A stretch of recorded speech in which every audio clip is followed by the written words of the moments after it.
Now the serpent was more crafty than any beast of the field which the Lord God had made. And he said to the woman, Indeed, has God said, You shall not eat from any tree of the garden? The woman said to the serpent, From the fruit of the trees of the garden we may eat. But from the fruit of the tree which is in the middle of the garden, God has said, You shall not eat from it or touch it, or you will die. The serpent said to the woman, You surely will not die, for God knows that in the days you eat from it, your eyes will be opened, and you will be like God, knowing good and evil. When the woman saw that the tree was good for food, and that it was a delight to the eyes, and that the tree was desirable to make one wise, she took from its fruit and ate, and she gave also to her husband with her, and he ate. Then the eyes of both of them were opened, and they knew that they were naked, and they sewed fig leaves together and made themselves loin coverings. They heard the sound of the Lord God walking in the garden in the cool of the day, and the man and his wife hid themselves from the presence of the Lord God among the trees of the garden. Then the Lord God called to the man and said to him, Where are you?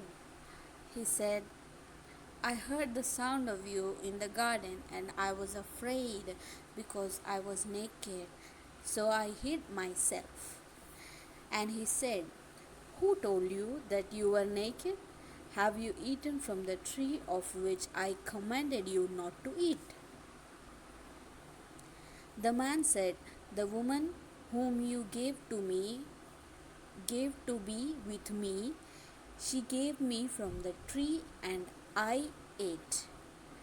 Then the Lord God said to the woman, What is this you have done? And the woman said, The serpent deceived me, and I ate.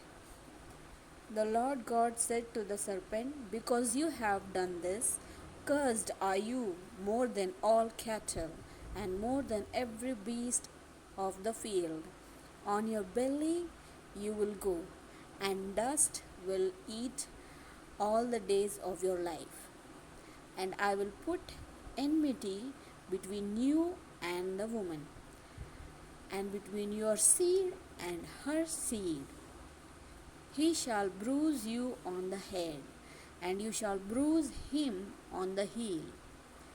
To the woman he said, I will greatly multiply your pain in childbirth. In pain you will bring forth children. Yet your desire will be for your husband, and he will rule over you. Then to Adam he said, Because you have listened to the voice of your wife, and have eaten from the tree about which I commanded you, saying, You shall not eat from it. Cursed is the ground because of you. In toil you will eat of it all the days of your life. Both thorns and thistles it shall grow for you, and you will eat the plants of the field. By the sweat of your face you will eat bread, till you return to the ground, because from it you were taken, for you are dust, and to dust you shall return. Now the man called his wife's name Eve, because she was the mother of all the living. The Lord God made garments of skin for Adam and his wife, and clothed them. Then the Lord God said, Behold, the man has become like one of us, knowing good and evil, and now he might stretch out his hand and take also from the tree of life, and eat, and live forever.